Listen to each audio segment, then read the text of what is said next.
Thank you, everyone, for joining us today for our workshop on research on CalFresh and other nutrition assistance programs at farmers markets. I'm joined by two other esteemed colleagues of mine at UC ANR, and we'll actually be starting with Olivia Henry, who will be sharing a little bit more about what UC ANR is and our mission before jumping into the three specific projects.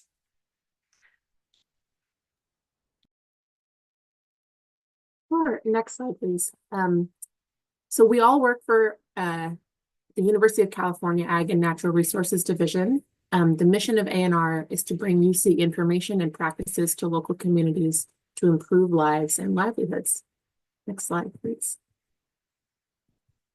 UC ANR has a presence in each of California's 58 counties with research and education programs covering food safety, economic success, environmental quality, and youth development. Many people are most familiar with Master Gardeners or the 4-H program. Next slide, please. This figure I included to sort of illuminate some of our different roles within UC ANR.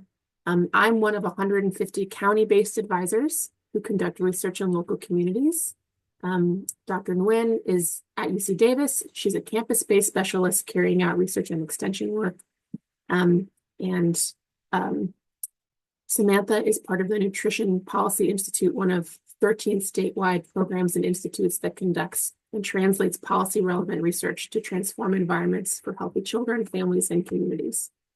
So a few logistics. Will each speak for roughly 15 minutes, and at the end of all three presentations, we'll have Q&A and discussion time. Please enter your questions in the Q&A box as they come to you, and we will circle back to them. We won't really be monitoring the chat, so please put questions you'd like us to see in the questions box. And then first, I'll dive right in. Is that okay? As I mentioned, my name's Olivia Henry. I'm a regional food systems area advisor for Solano, Yolo, Sacramento, Placer, and Nevada counties. And I'd like to share some preliminary results from a research effort carried out by myself, Cassandra, and with the support of my fellow extension advisor colleagues, Kitty Oppiger and Veronica Van Cleave Hunt. I'm sort of tentatively calling it the Sacramento Region Market Access Survey. Next slide, please. The premise was a basic question for me as a new advisor trying to understand issues that I'm sure many of you understand really well around CalFresh, the WIC and Senior FMNP program at certified farmers markets. What is the availability of these programs in the Sacramento region? This information wasn't easy for me to find out. You know, there are some existing data sets out there, but they're out of date and they don't include information like where does funding come from, who are the partners. And my hope was that sort of accurate point-in-time data set enriched with qualitative findings would make it easier to measure and support progress toward broader availability of these programs at markets. Next slide, please. Here's a quick summary of our methodology. We chose to talk to farmers market managers. We included 9 counties selected to capture the Sac-Roseville statistical area, as well as counties that are part of the Sacramento Area Council of Governments. So that's Solano, Sacramento, Yolo, El Dorado, Placer, Nevada, Butte, Yuba, Sutter. And I got lists of certified markets with active permits in the 2023 season from county ag departments.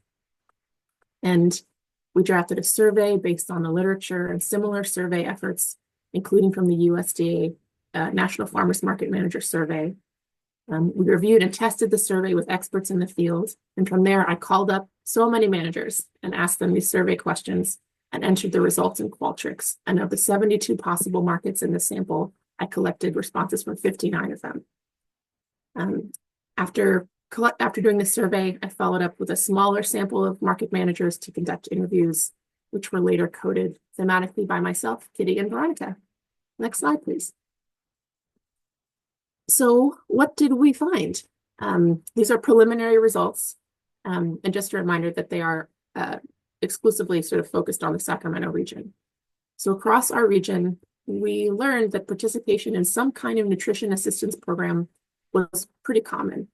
Of the markets that responded to our survey, 59% of them accepted CalFresh and 64 accepted WIC and senior FMNP. 34% of markets, more than half of all those that accepted CalFresh, also offered market match. Many markets participated in multiple programs. So 18 markets, about 30% of all the markets in the sample did all three. They accepted CalFresh, FMNP, and offered market match. 11 markets, about 19% of all surveyed markets, accepted CalFresh and FMNP, but didn't have an incentive. Next slide. Most of our key questions were about what barriers and motivators market managers experienced around these programs. So in the survey, we asked managers to respond to a series of potential challenges around accepting CalFresh, and we asked them to indicate their agreement on a Likert scale. Here are those top 3 challenges that they most commonly agreed or strongly agreed to. On the left are the results from managers who did accept CalFresh. On the right are results from those who didn't. Those managers were responding to potential challenges that inhibited their participation. It was interesting to find that both groups selected the same set of challenges: staffing the booth during market hours, doing paperwork on the back end, and issues with communicating with the appropriate agency, in this case, the USDA. Next slide, please. We also asked managers to rank their agreed to or strongly agreed to challenges by importance. And when we did that, some sort of new patterns emerged that demonstrated the importance of issues that maybe weren't as frequently brought up. So among markets that accepted CalFresh, this is the very tiny figure on the left. People placed a high importance on this other challenge. It was a category we used as sort of a catch-all, and people used it to talk about machine issues or concerns that without market match, their CalFresh program wasn't attracting enough customers. Similarly, in both CalFresh accepting and non-accepting markets, the challenge of not enough CalFresh customers was also marked as among the most important. And finally, the challenge of getting information or communicating with the USDA was marked as both one of the most important challenges and mentioned among the most frequently. So let's hear from managers a little bit about that. Next slide, please. Here's a manager talking about communication challenges in a time of crisis. When there was a fire, you could use CalFresh to buy hot food, and then they changed it. It's very frustrating for the vendors, for me, for the customers, because they'd be like, well, how come I came last week and I could buy this, and this week I can't? And I'm like, because I think they changed it, but there's no one I can call. And then people said, well, if you don't do this, you could get in trouble. Like, I understand, but there's no one to call. A contact person would be great. Next slide, please. Here's another manager reflecting on a communication challenge. This is someone who had just recently applied to accept SNAP and WIC and senior FMNP. They said there's a direct contrast to, from my experience, how well one agency supported me versus the other one, which I just felt was not supportive. If I didn't think that it was a really good, positive thing for the individual in the community, the CalFresh would easily be such a hurdle that I wouldn't do it. Next slide, please. And finally, here's a manager talking about a perceived lack of CalFresh customers. The thing that really prevented us as a farm from continuing CalFresh was the extra reader we had to charge, just one more piece of equipment we had to bring with us that was not really worth the effort it took compared to the amount of transactions we would receive. Next slide, please. But it's really not all negative. Most managers were mostly eager to talk about what motivated them to accept CalFresh. The top 3 most commonly agreed to statements were that CalFresh increases sales for producers, promotes access to healthy food in the community, and increases different types of customers at the market. When we asked them to rank those agreed to or strongly agreed to statements by importance, they said the same statements were among the most important motivators for them. Next slide, please. Moving on from CalFresh, we asked a similar set of challenge and motivator questions about the WIC and senior FMNP program. As many of you know, for this program, managers have to go through some steps to authorize their market, but vendors also need to be authorized as they, as individual businesses, accept the FMNP checks, or they did during the 2023 season. When we asked managers about existing and potential challenges to the FMNP program at their market, they most commonly agreed to the statements: that they perceive a lack of FMNP customers at the market. There's a perceived lack of farmers interested in becoming authorized. That there's a lack of information about the program from relevant agencies. And that last comment seemed to be largely directed at county partners, with some market managers concerned that A, sometimes a local partnering agency will just show up on market day and start distributing checks and can cause some disruption. Or B, they would like a local partner to distribute checks at their market and aren't sure why distributions would happen in some places and not others.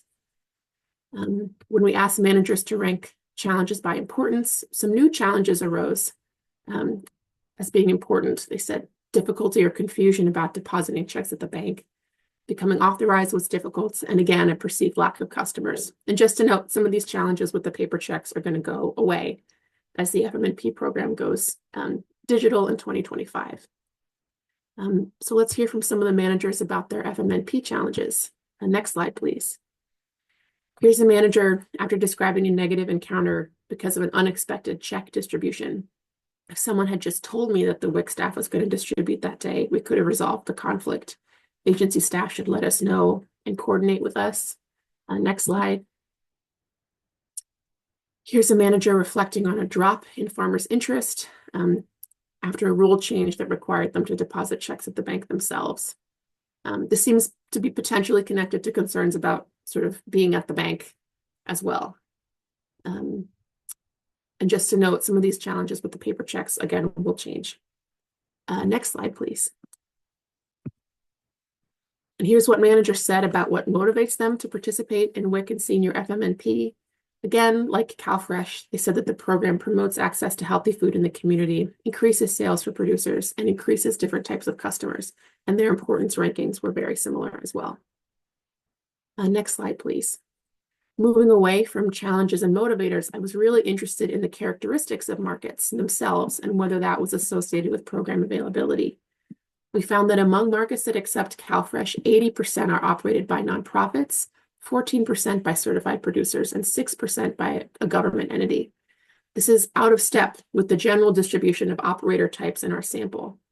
In general, about 1/3 of markets are operated by farmers, the other 2/3 by nonprofits with a couple of government agencies.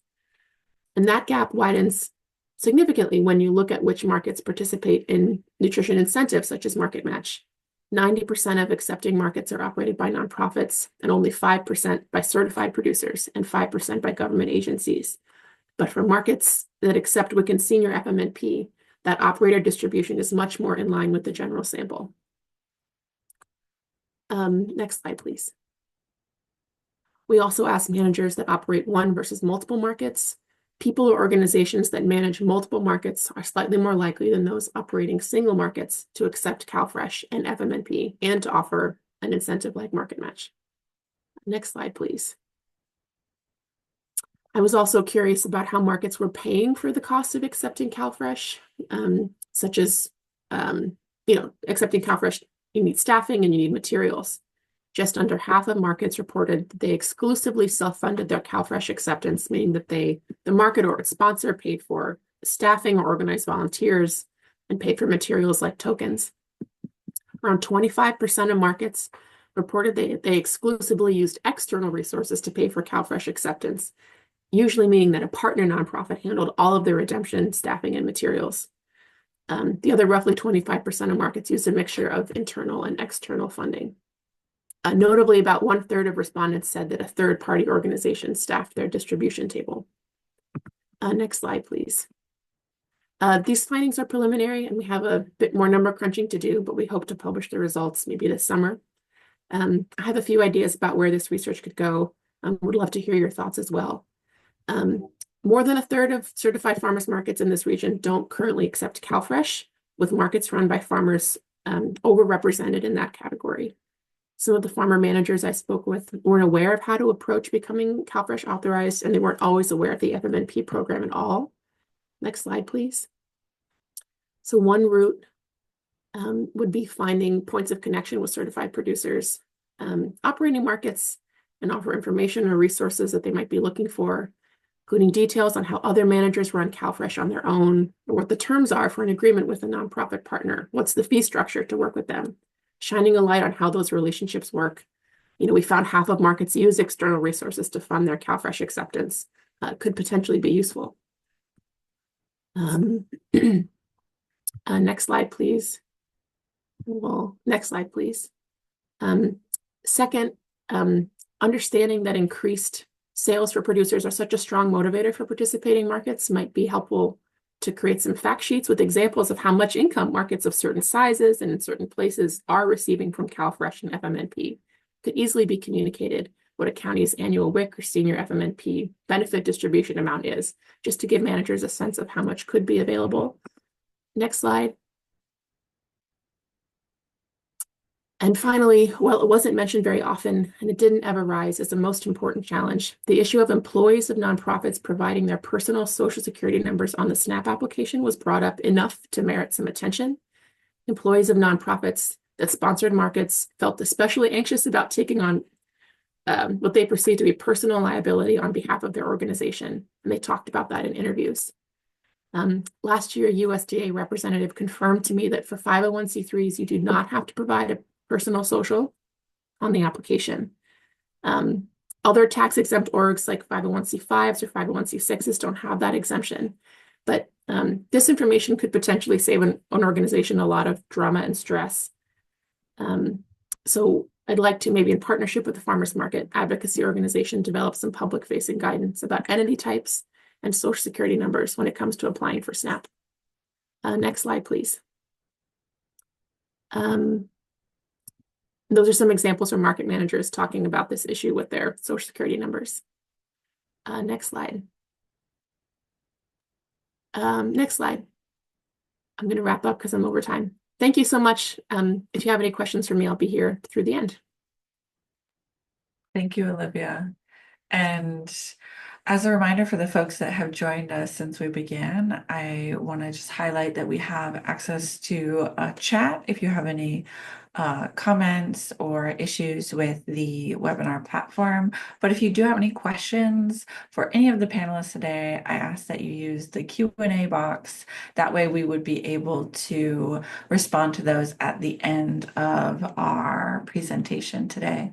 With that, I'm going to transition over to Samantha Sam-Chen, who will be discussing the results of their recent research. Ready? As Cassandra said, I'm Samantha Sam-Chen. I'm a policy analyst at the Nutrition Policy Institute, and I'm co-project manager and researcher on the team that evaluates the California Nutrition Incentive Program and California School Meals for All policy. Next slide.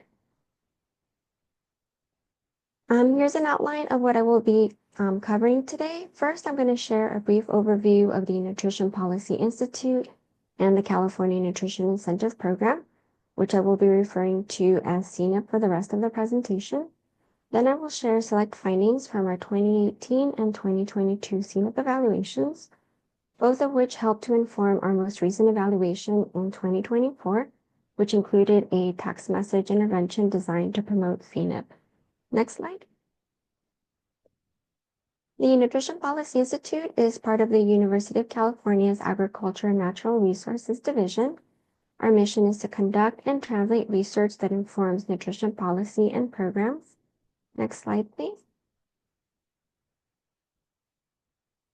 For those who may be unfamiliar with how CNIP works, I'm going to provide a short overview. CNIP was established in 2015 and is administered by CDFA's Office of Farm to Fork. Throughout California, CNIP is most widely known as Market Match, and when CalFresh shoppers use their EBT card to shop at participating markets, they receive a dollar-for-dollar match, which can then be used to purchase additional California-grown fruits and vegetables. The incentive amount ranges from $5 to $40, but on average it's $10 to $15, and the amount offered by each farmer's market is a function of factors such as funding, customer volume, and a desire to attract additional customers. Next slide, please. As I mentioned earlier, our prior evaluation of CNIP helped to inform our 2024 evaluation question, with the 2018 evaluation being the most influential because it brought to our attention that many CalFresh shoppers don't know about CNIP. Next slide. In 2018, we set out to gain a general understanding of CalFresh shoppers' level of awareness and perceptions of CNIP. And more specifically, we wanted to assess if there was a difference in produce consumption, food security, and proportion of produce bought between CalFresh households that shopped at farmers markets offering CNIP compared to those that shopped at supermarkets and or farmers markets not offering CNIP. I will note that at the time of the 2018 study, supermarkets were not offering CNIP. Next slide, please. During the summer of 2018, our team visited 11 California farmers markets, 6 with CNIP, 5 without, and 9 nearby supermarkets without CNIP. We recruited a total of 325 adults that are CalFresh shoppers. They participated in the survey, and roughly half were from farmers markets and half from supermarkets. Then a subsample of 50 participants completed an interview. And the aim of the interviews was to obtain user feedback on ways to improve implementation of CNIP. Next slide, please. Here are a few select findings from 2018 to help put the 2024 evaluation into context. Among people that shopped at farmers markets offering CNIP, the program greatly influenced whether they shopped at the farmers markets. In fact, 79% told us that market match was, quote, very important in their decision to shop at the farmers market. Next slide, please. Among CalFresh participants interviewed at supermarkets, most, 82%, were not aware of CNIP. And not surprising, almost all, 96%, said they were very likely or somewhat likely to use CNIP now that they knew about the program. This inspired the design of the 2024 evaluation, which was an intervention aimed at informing CalFresh shoppers not using CNIP about a farmer's market near them that did. Next slide, please. A few additional key findings from 2018 were that farmers markets that use CNIP and who also redeemed more of the match had a tendency of reporting a greater level of food security, and CNIP users were also significantly more likely to report that buying California grown is important to them. In general, farmers market shoppers reported consuming more fruits and vegetables compared to supermarket shoppers, and CalFresh shoppers at both farmers markets and supermarkets reported wanting to see additional investments in CNIP outreach and expansion. Next slide, please. So now on to our 2020-22 evaluation, which also helped to inform last year's evaluation. Next slide. During this evaluation period, the COVID-19 pandemic occurred. So by this time, CNIP had started to be offered at other retail markets, such as grocery stores and supermarkets.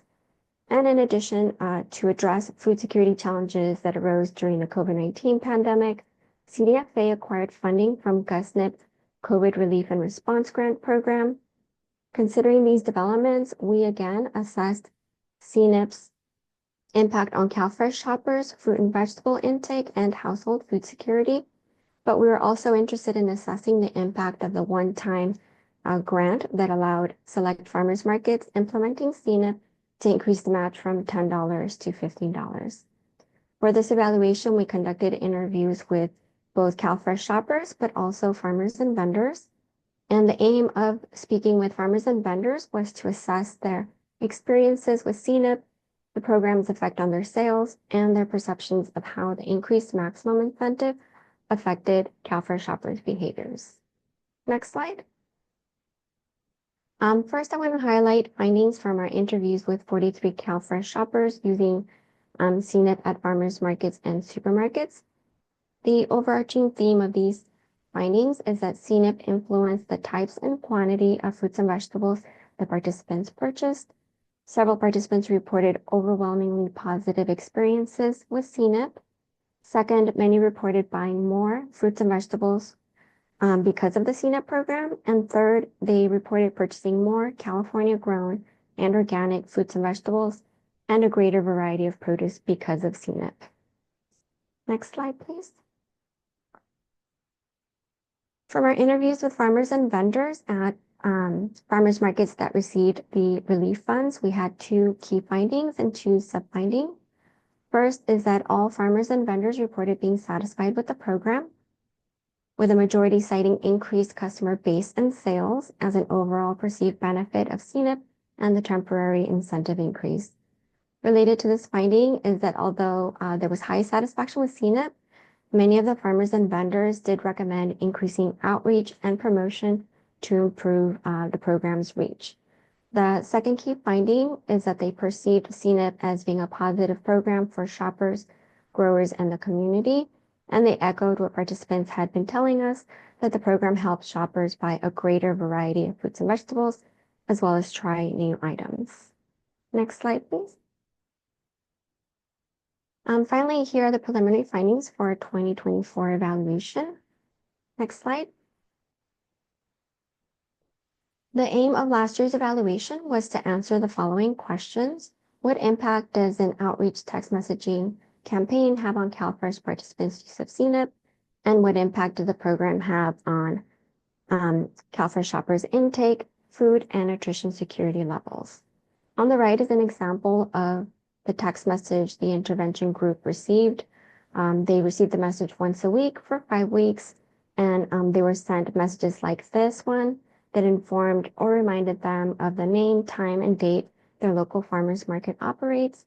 In addition, the messages included information about the Market Match program, some motivational text to inspire them to visit, and a link to more details and resources. Before launching the study, we did pilot test all of our text messages with CalFresh shoppers that were unfamiliar with the CNIP program, and we did those in both English and Spanish. Next slide.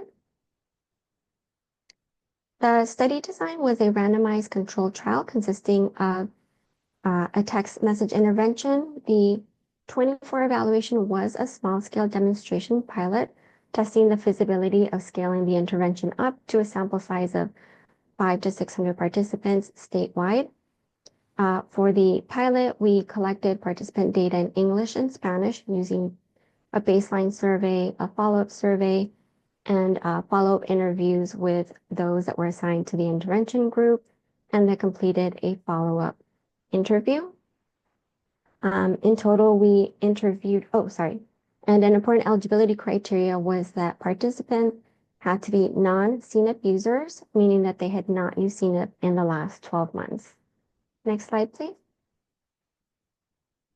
We recruited participants from 3 sites. The sites were selected due to their high probability that the population they serve is also likely to be receiving CalFresh benefits.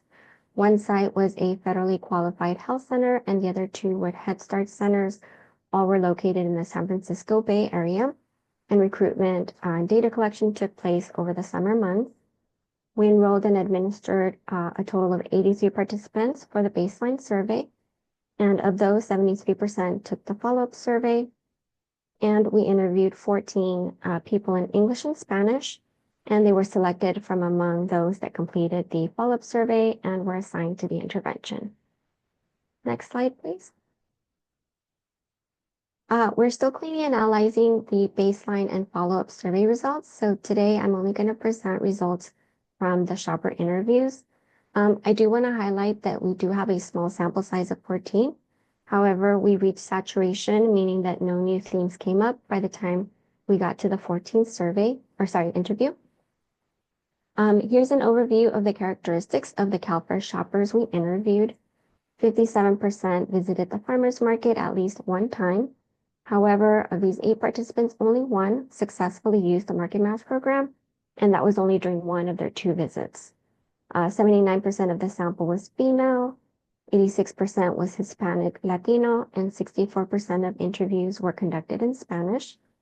64% reported having earned a high school diploma or higher, and 79% had an income of less than $30,000. The average age of our interviewees was 41 years old, and households had on average 2 children. Next slide.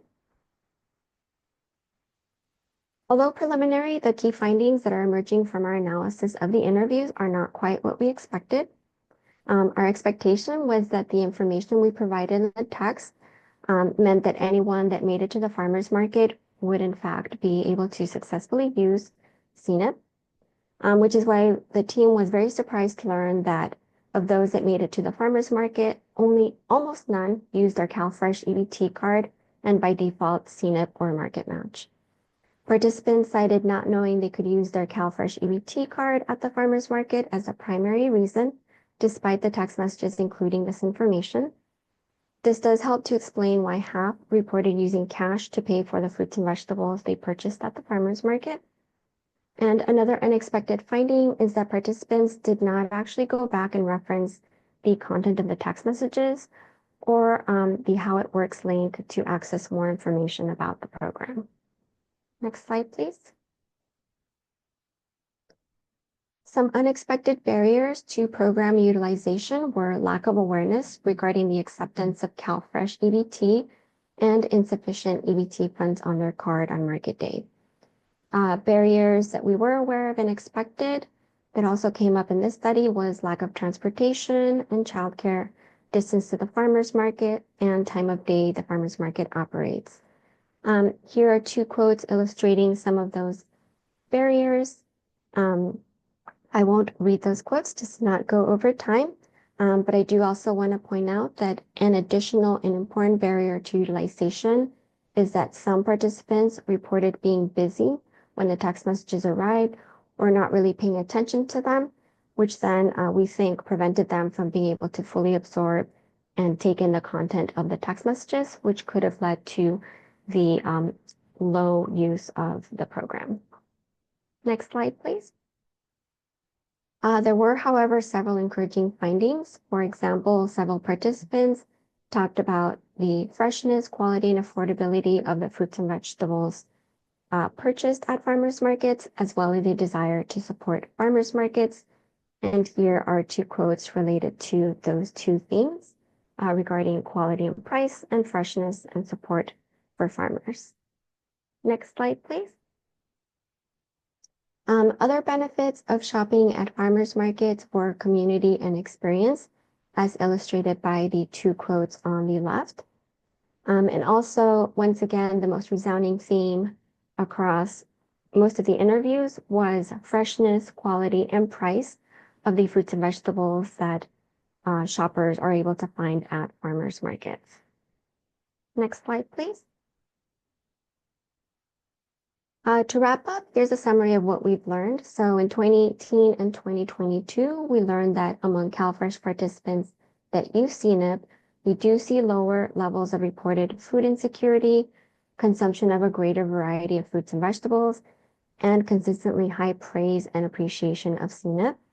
And from our recent 2024 evaluation, we are learning that the text messages are effective at informing and reminding participants about their local farmers markets, the date and time that the market operates, and that they can find fresh fruits and vegetables at these markets. However, when it comes to understanding that they can use their CalFresh EBT card at the farmers market or how Market Match works, the text messages are not as effective. So based on these preliminary findings, we believe that Market Match might be too complex of a program to try to introduce to folks via text message alone. Next slide, please. And for reference, here's a list of the research briefs and publications that our research team has written and published on our website regarding the various evaluations of the CNIP program. Next slide, please. Well, thank you all. So I'm going to pass it on to Dr. Cassandra Nguyen. Thank you so much, Samantha. And before I begin the third and final presentation for our session this morning, I just want to remind folks that we welcome any questions that you may have to be entered into the Q&A feature on Zoom for any of our panelists. If you have questions about offering food assistance programs at farmers markets for Olivia, or the CNIP Nutrition Incentive Program for Samantha. So feel free to type any of those, as we'll be able to address those questions at the end of today's session. And with that, I'd love to transition into this final presentation, which I'll be sharing. You may have missed the introduction at the beginning. So my name is Cassandra Nguyen. I am an assistant professor of cooperative extension at UC Davis in the Department of Nutrition. And today I'll be covering a new tool called Growing Your Market, which is a tool to expand impacts of food assistance programs at farmers markets, directly trying to address some of the things that Olivia and Samantha have set the stage for this morning when it comes to offering these programs and also ensuring that folks are able to use them. So the main question that we had going into this work was, how do we ensure that food assistance programs at farmers markets are used? Just before even going into the research, thinking about whether an individual is aware that their program benefits can be used at a farmer's market or that a farmer's market is available in their area, whether they have access to this, whether this be transportation or the funds on their EBT card as one example. And then also thinking about the ease. Is it simple and convenient to access and use these programs once you're at the farmer's market? Is it comfortable? These are the things that we were thinking about as we went into this work. And I'm using the term we to reflect that this was work that was undertaken by myself, as well as a colleague, Shannon Klish, who's based in the San Luis Obispo area, affiliated with UC ANR. And our objective for this project was to develop a tool that can be used by farmers market managers or community-based professionals such as advisors or community educators to support the implementation of practices and conditions that promote the use of food assistance at farmers markets. So Samantha's team tested text message intervention, which is just one such practice that we can try out to improve food assistance use at farmers markets. But we were interested in seeing, what does the literature say in regards to the variety of practices or conditions that we could implement. So with that, we had kind of two phases to developing this tool. The first was to really establish the content.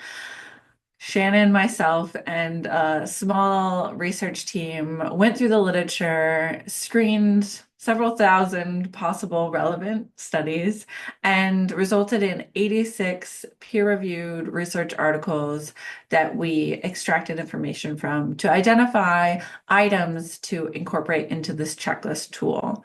This related to anything to be included was related to market visits, food assistance redemption, or purchases at farmers markets as that evidence base for why we should be encouraging these practices or conditions.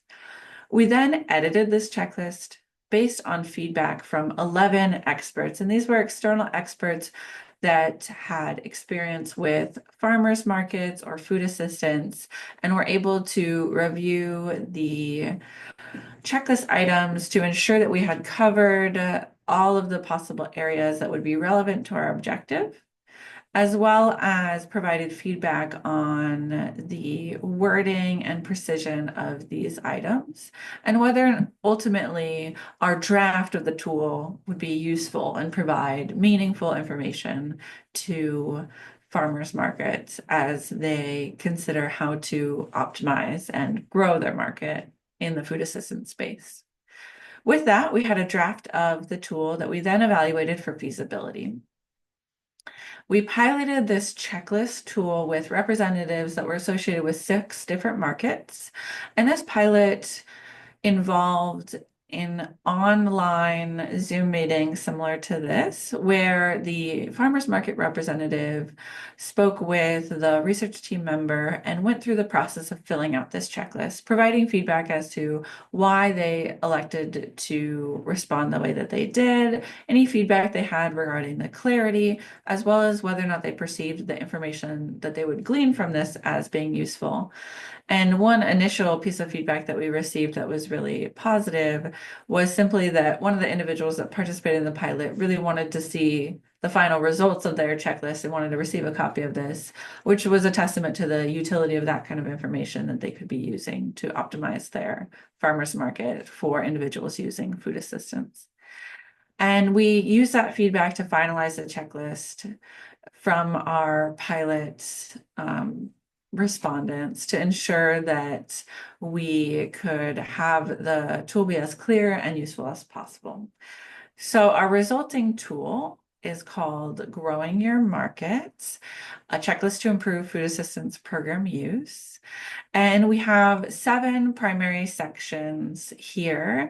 We've just gone through several iterations of graphic design to get this really appealing to look at. And it is a 9-page checklist that spans all of these 7 sections. But some of the topics include approaches to marketing. So marketing for specifically reaching low-income individuals in the area with approaches that can be used by farmers markets with a range of funding resources to market their farmers market, as well as partner relationships, such as those organizations that are already present in the community that are reaching low-income or food assistance beneficiaries that can facilitate bridging those or building those connections.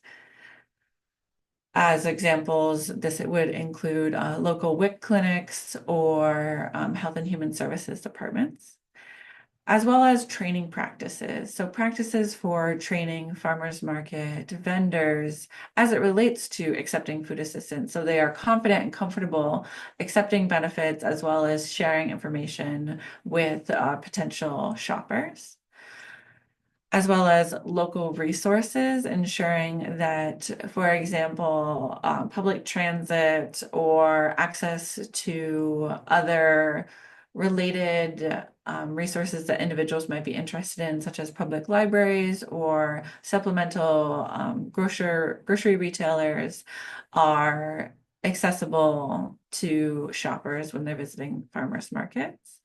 Volunteer and staff roles, which include having volunteers and staff who are comfortable and confident explaining food assistance benefits, as well as those that might be able to provide support for individuals that need additional support, whether it be related to using their food assistance benefits or simply even accessing physically the various vendors. And then market-based activities, some of the things that really make farmers markets appealing and approachable and welcoming to everybody in the community, including activities for children to engage them while they're at the farmers market. As Samantha mentioned, there's a known barrier for low-income shoppers to attend farmers markets because of childcare needs, and being able to bring a child to the farmers market with you and ensure that they are going to be able to engage with that experience is one such example of practice that can support bringing a variety of individuals into the market. And lastly, there's various others. As I mentioned, this is a 9-page checklist where we have various checklist items under each of these sections listed here on the left of the slide. And so what's next for this tool? As I mentioned, we had just finished the graphic design of this PDF version of the tool. So we'd like to develop a web-based version of the checklist that folks might be able to access if they are not interested in printing something out, though of course we know that having an offline version is important if Wi-Fi is not always going to be easily accessible when you're at a market. We'd also like to make it available online for free for anyone who's interested in accessing this or using it to support their own market. So we're in discussions of where exactly this might be able to live online, which we can of course share when the decision's been made, which is the third thing that we'd like to do, which is really just making sure to share it widely with markets and provide any related technical assistance to ensure that it's as useful of a tool as possible. And then the fourth and final piece of our plan is to investigate how these suggested practices that we've compiled actually relate to shopper experiences and CalFresh redemption at markets. The literature that we reviewed of those 86 studies has oftentimes looked at each of these practices or conditions in isolation, that maybe we have relationships between marketing practices of a farmer's market and food assistance benefit redemption, but how does that fit into the larger quilts or patchwork of various strategies that farmers market manager is using.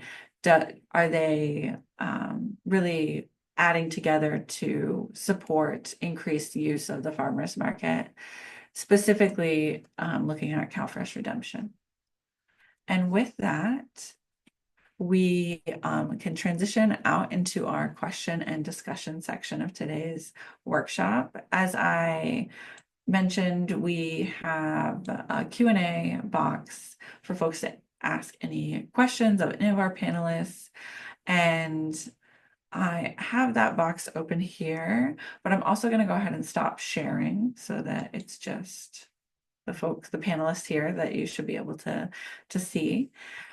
And I do see one question here for myself related to growing your market, and then I'll wait to see if anyone else has other questions. But in the interim, I also have some questions that popped up that I will pose to my fellow panelists. But Tara Sweeney asks, what languages are the Growing Your Market Toolkit available in? Currently, this toolkit is only available in English, though we're absolutely interested in whether or not the toolkit can be translated, and we'd be really curious what languages would be useful. So absolutely, I'd be open and interested in discussing what languages the toolkit should be translated to, Spanish being one of them that makes a lot of sense given the demographics of California, but others definitely could be interesting as well. And I will say that though the toolkit itself is only currently available in English, one component or a practice that's encouraged within the actual checklist is the translation of materials for various audiences, as we know that market shoppers speak a variety of languages and may be more comfortable speaking languages other than English when discussing their shopping. So thank you for your question, Tara. And so then I don't see any other questions in the question and answer box or in the chat. So I'm actually going to pose a question to Olivia. One thing that you presented earlier was looking at market characteristics and how those related to availability of the various food assistance programs. And so I'm curious if you could share a little bit more of what you think might be driving those relationships. For example, the multiple market management entities, as well as the various kind of nonprofit or farmers market led markets. And then in addition to that, do you have any thoughts as to how you might address those different markets that have these different distributions of offering food assistance programs? Thank you. Yeah, we looked at a couple different market characteristics to understand how that was related to the program availability, whether they accepted CalFresh or FMNP or not. For me, the most significant one was looking at operator type. So, in California, certified farmers markets can only be operated by some kind of not-for-profit, a certified producer farmer, or a government agency of some kind. The fact that 80% of markets that accept CalFresh are operated by nonprofits was sort of surprising to me. It was like, yeah, very out of step with sort of the normal distribution of operator types. And I think that's just because maybe nonprofits have more capacity. They have like more like slush. They have more people. Maybe they have more time. Farmers are also running their own farm, which could take up several lifetimes in addition to operating a market. But it's troubling because, certified farmers market system is supposed to help farmers capture as much of the dollars from their farming as possible. And that hopefully includes, farmers who are managers. So I think I'd love to hear from people who, do this for their livelihoods. They would know better. But maybe sharing or trying to get in touch with producer operated markets just to share some of the models that are out there. A lot of nonprofits separately are supporting the CalFresh redemption. But I think there's not a lot of clarity about maybe how that works or who those nonprofits could be. So I think maybe just some illumination on how that could work, particularly for the certified producers. So I'm not strong enough to figure out how to make it easier to work with the USDA. Thank you, Olivia. And it looks like we have a follow-up question from an anonymous attendee who poses, is UCCE utilizing the results of the study to assist market managers to participate in food assistance programs if they are not already, particularly in mediating communication with agencies, which may be speaking to what you've just mentioned as far as navigating the USDA? One market manager did suggest that maybe, getting your certified farmers market license from the county ag department could be a valuable point of intervention, just to say, like, is there some sort of like sheet that can come with you when that happens, or some sort of way to like automate monitoring when people are getting new licenses that could be, someone like me could be pinged to follow up with them and say, hey, are you aware of these things? Many people weren't actually even aware of FMNP if they were very new managers. So that could be one idea. Yes, I'm extremely motivated to figure out how extension advisors like myself could be more involved in, yes, supporting a better relationship between agencies and managers, if that's desired. Thank you, Olivia. And it looks like we have some additional questions that have been posed related to the Growing Your Market checklist. And so the first from an anonymous attendee is, does the toolkit include more information for farmers and growers to actually sign up to accept EBT and CNIP?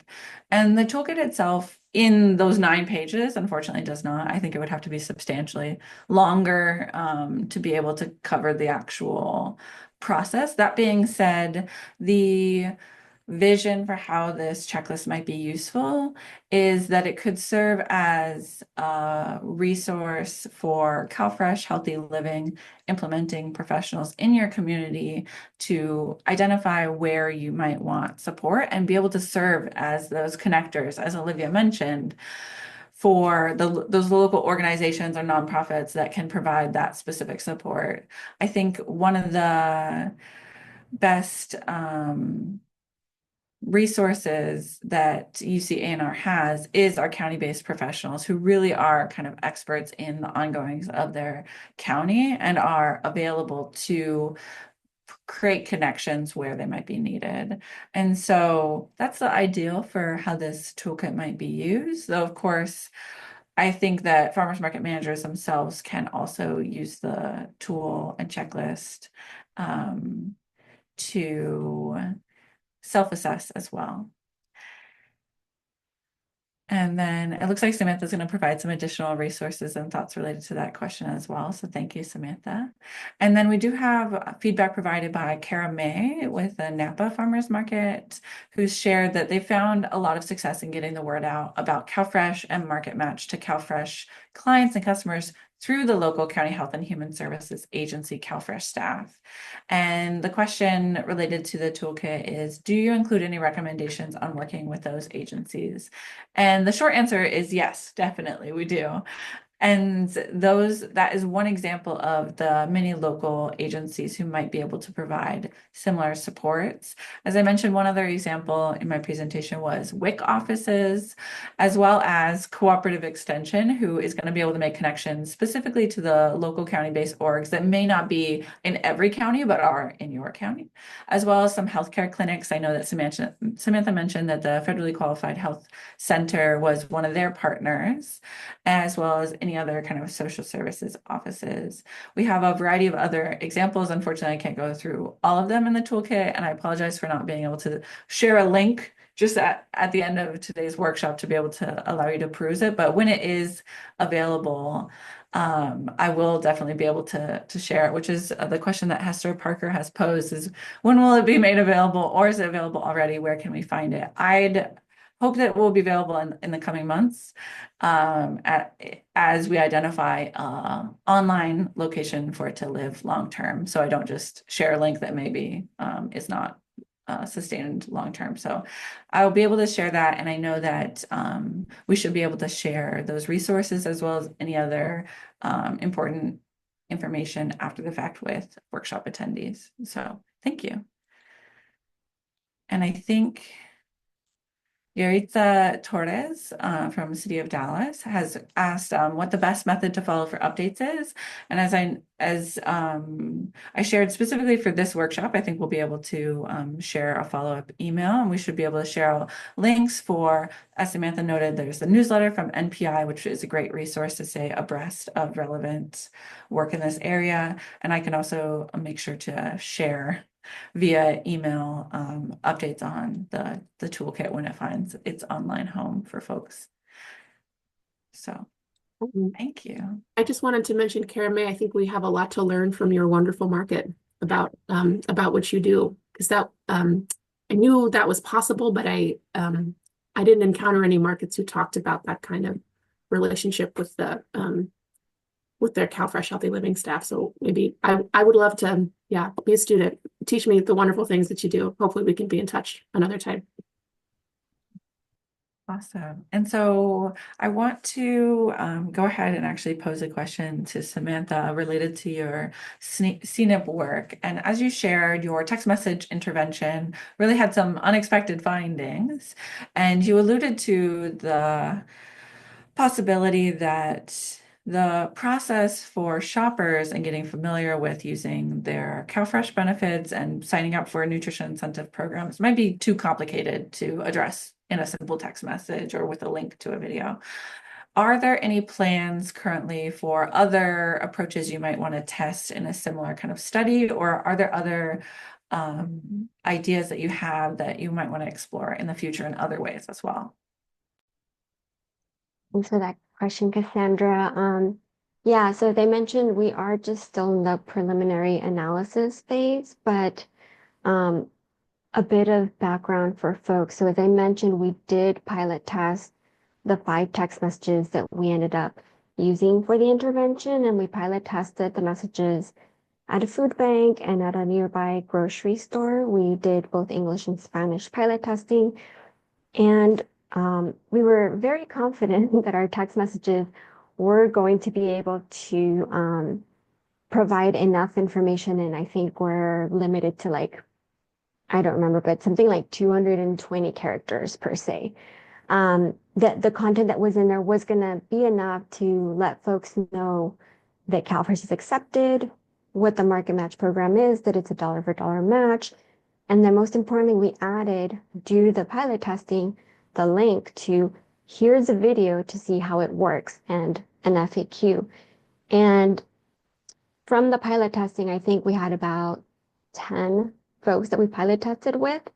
And actually folks didn't fully read all the text messages. They just went straight to the link and immediately opened up that YouTube video and started watching it. And then afterwards, they're like, they were able to explain to us very clearly how the program worked.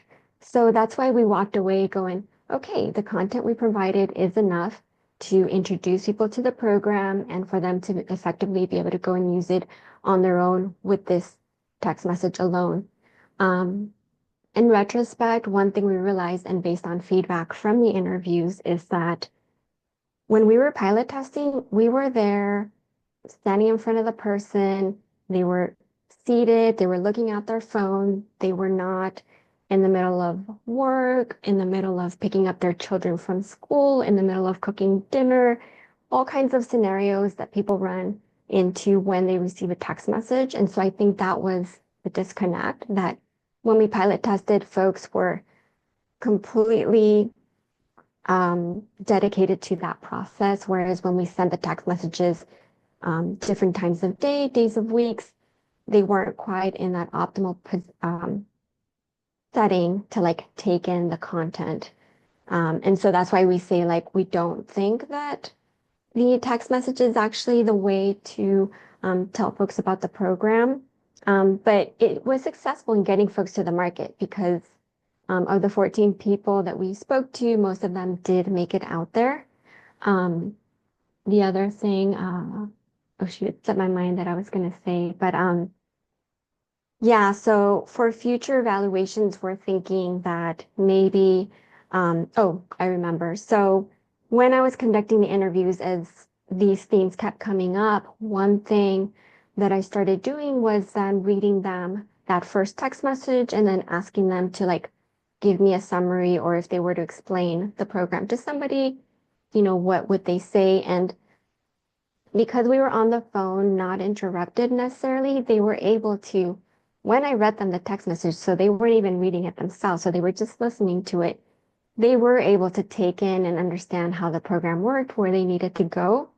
Um, and so one thing that we're thinking is maybe as we recruit folks or as we agencies think about talking about the program is there has to be more literature, or it has to be more of a one-on-one type of interaction, like say with a county social worker, or, at a food pantry, somebody introduce them to the program. And then the text messages can, I think, then be effective at reminding folks to go and what the main points are and the link that's there. But yeah, that's kind of been our assessment. So the team has been kind of thinking about, okay, for the next evaluation, like how could we tweak this to make it more effective and also be able to scale up, and, what kind of agencies could be able to then take this and implement it within their organization. Thank you, Samantha. And it's really interesting that you note that the text messages were successful in getting people to the market, but then maybe not actually using their food assistance benefits. And so it really speaks to the value in thinking about kind of what type of communication that you're providing and what the goal of that communication is. For example, you're successfully bringing them to the market. And so what are the things at the market that can be done to make using using food assistance benefits as straightforward and easy as possible, such as very clear signage in multiple languages, or well-trained staff or volunteers that are going to be able to provide those kinds of supports once somebody's already there. And so I want to, for the purposes of the recording, ensure that I read out some of these valuable comments that folks have submitted in the chat. And we've received a comment from CC Moreno, who says that they are a health educator for a nonprofit that has 8 farmers markets across LA. And they usually like to promote CNIP in their classes and then direct them to farmers markets, where they give them a handout, how it works, and the locations that are there across LA, which is incredible kind of connections that can be made that way. And then Cornelia noted that they have experience working with these agencies that were mentioned and have good things to say about interacting with them for their markets. And so I think it's really a testament, and why I wanted to highlight those 2 comments is thinking about the folks already in today's workshop and the capacity of just sharing strategies, right? And sharing what's worked for you and your various markets, and how facilitating these discussions across markets can also be a valuable approach in thinking about your colleagues at their various markets and what they're doing, being able to share those approaches. So I think that that's really valuable as well. I'm not seeing any additional comments or Q&A in the chat. We do have about 10 minutes remaining. And so I guess with our remaining time here together, I want to just quickly loop back around with Olivia and Samantha to just share if you have one additional kind of thing that you've learned from your study and how it's going to inform what you do next. What is that one additional thing that you'd want to share with today's folks that have joined us?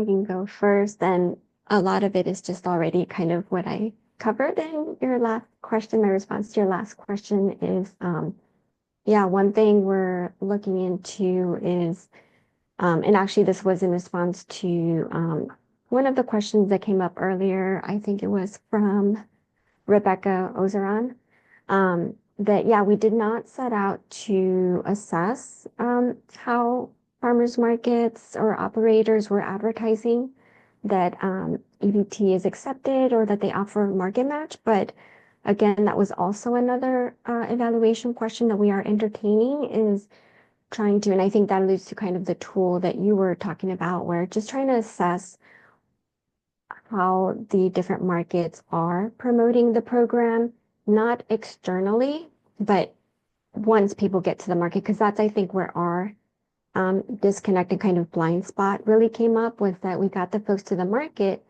and we even visited the farmers market ourselves, like as a field trip, just to see like what the setup was, like where the disconnects were. And I think that is something we are interested in maybe looking into, is like once folks make it there, what is that disconnect between getting there and then like actually making it to the information booth, or, you know, knowing what questions to ask or what signs to look for to know that the program is accepted or how it works. And especially for folks where maybe language may be a barrier, or they're maybe a little shy about knowing, what can folks do at the market level to then, like, the folks made it there. Now the next step is like, how do we let them know about the program? Thank you, Samantha. And Olivia, what last piece would you like to share?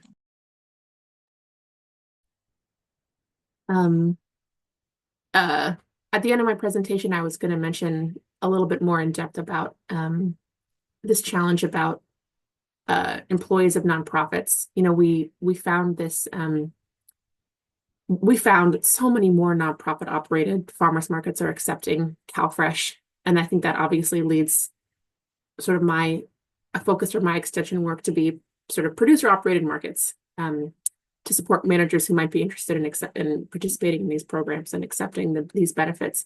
But on the other hand, the folks from the nonprofits who I talked to, a good number of them talked about the vulnerability of themselves as an employee of an organization putting their personal social on an application, and feeling, not only did they feel a sense of personal liability for themselves, but also concern about, if they as an employee leave, what does that mean for the authorization if the machine, the POS machine, is tied to their social.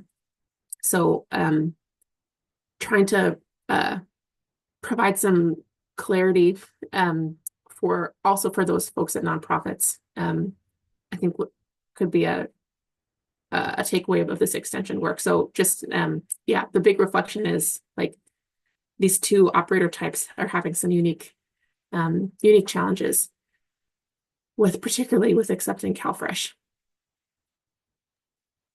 Thank you, Olivia.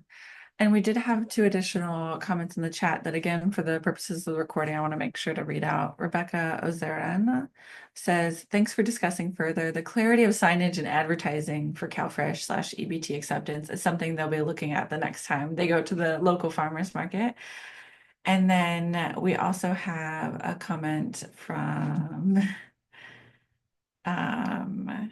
it's not showing the name here, but from another attendee who says, they missed the beginning, but could it be that a disconnect is also social? That they may not want to seek out the program, so signage and information helps, but also many people don't want to use the coins. At the store, folks can use a card, so it's not as quote unquote different, which is absolutely a part of using food assistance benefits, is making it as comfortable and least stigmatizing as possible, and is something that is addressed throughout the checklist in thinking through how training is made available to vendors as well as staff and volunteers at farmers markets to ensure that it's as comfortable of a process as possible. And then there was 2 additional comments that, for time, I'm going to quickly read aloud, which is, we have a very successful partnership with the local county health department to have the WIC checks, soon to be electronic benefits, issued at the farmers market, and they get the highest redemption rate in the state every year, which I'm sure is something very excited to be able to say. And the WIC program also sends out mass text messages about the market to recipients, and it gets people to the market. So their own signage and social media remind shoppers about CalFresh and Market Match. And then one issue affecting CalFresh use at their markets has been the lower CalFresh amount given to shoppers since the reduction in March 2023.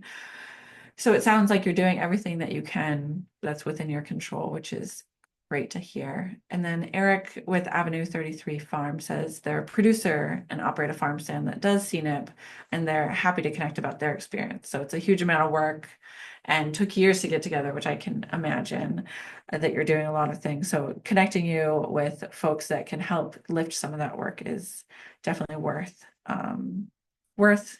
building those connections for.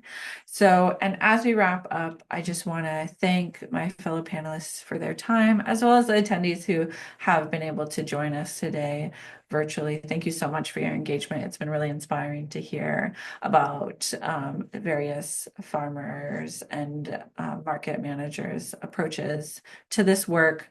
We're constantly inspired by you in ensuring that your neighbors are able to access these incredible markets with your delicious offerings.